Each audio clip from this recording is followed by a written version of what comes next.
Hi, it's Ike from Groovy Entertainment. Today we got another book to read for you. Today's book is Breakfast with Thomas for 1998. So let's get started.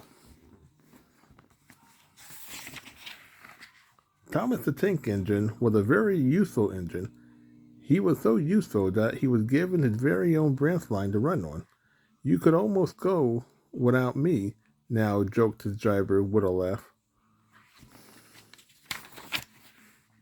My driver says I don't need him now, Thomas bragged to the other engine. You wouldn't dare go without your driver, said Percy, the little green engine. I might, said Thomas. Just wait and see. It was dark the next morning. When the firefighter came, he lit a fire in Thomas' firebox to start the fuel burning. Thomas woke up. Percy and the other engines still fast asleep. Thomas suddenly remembered his booth. I'll show them, he said. My driver hadn't come yet. Here goes. He tried first one and then the other.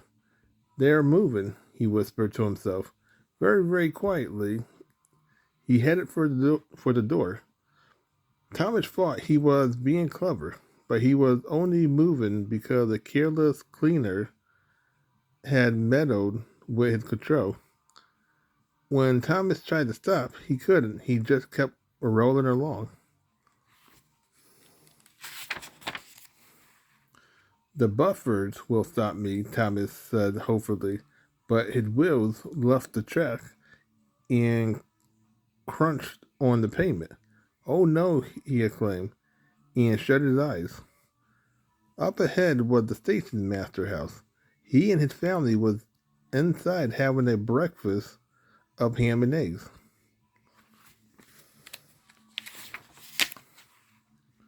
Crash, the house rocked, broken glass tinkled, and fallen plaster peppered the family plate. And guess whose head was poking through the wall looking in? The steam master angrily walked out and shut off Thomas' steam. Just look at what you have done to our breakfast, scored the station master wife. Now we should have to cook some more. She banged the door on her way to the kitchen. More plaster fell on Thomas.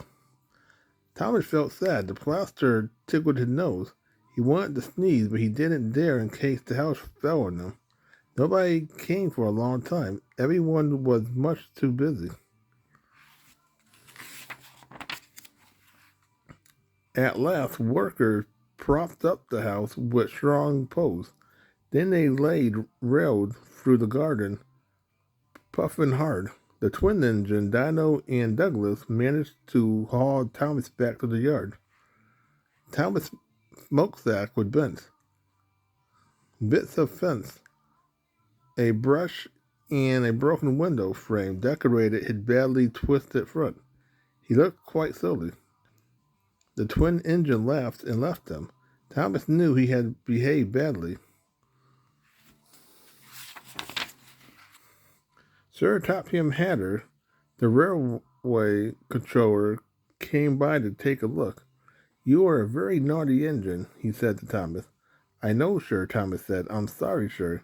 You must have your front mended, sir, Topham Hatter said. Meanwhile, a diesel will do your work. A diesel? Thomas spattered in surprise. Yes, Thomas. Diesels always stay in their shed. Diesel never run off to breakfast in station master house, said Sir Topham Hatter. A diesel came the next day to help out. At first, he didn't want to stay in the engine shed, but he soon got used to working with the other engines. Finally, Thomas came back, all meddled and ready for work. He and the diesel became good friends, and now Thomas knew not to run off without a driver. The end. So that was Breakfast Time for Thomas from 1998. So if you like, subscribe, share, and comment. Have a groovy day when another video come out real soon.